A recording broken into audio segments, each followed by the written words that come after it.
sur le terrain.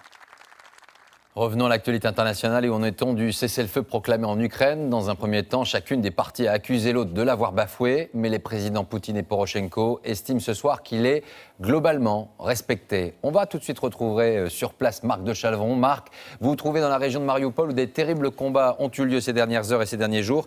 Quelle est la situation ce soir? Est-ce que le cessez-le-feu est respecté?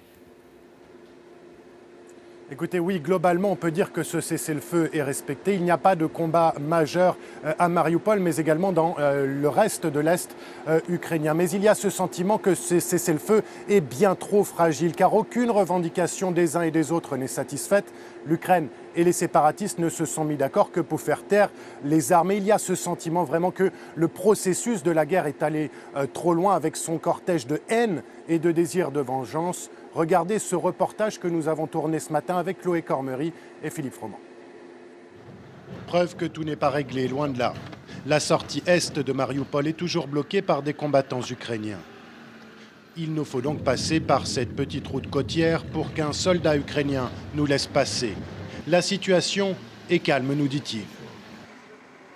La route est ouverte, mais il y a eu des combats très forts ici. Sortie de Mariupol, sur le champ de bataille.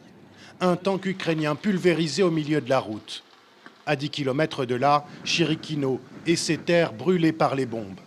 Pendant 48 heures, ce petit village a traversé l'enfer, coincé entre deux fronts, pilonné de toutes parts. Depuis ce matin, les habitants redécouvrent la lumière du jour à bout de nerfs. Là, vous voyez le trou de la bombe. Et juste à côté, il y avait un homme. Un homme de 63 ans est mort ici mercredi soir. Il était à bicyclette. Sa voisine ne s'en remet pas.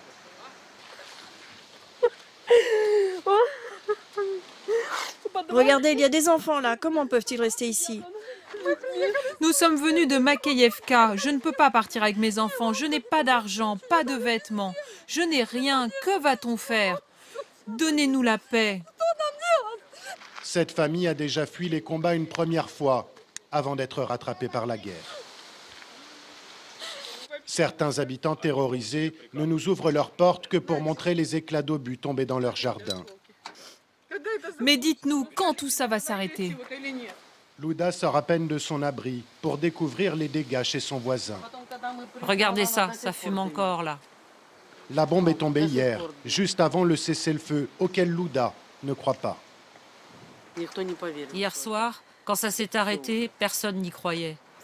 On a eu un sourire un instant avant de se remettre à pleurer. À la sortie de Chirikino, des combattants pro-russes inspectent les positions abandonnées par des militaires ukrainiens, comme pour préparer la suite des combats. Et sachez que parallèlement à ce cessez-le-feu, les 28 pays de l'Union européenne se sont mis d'accord hier soir pour de nouvelles sanctions économiques contre la Russie. Écologie, voilà quelques réponses.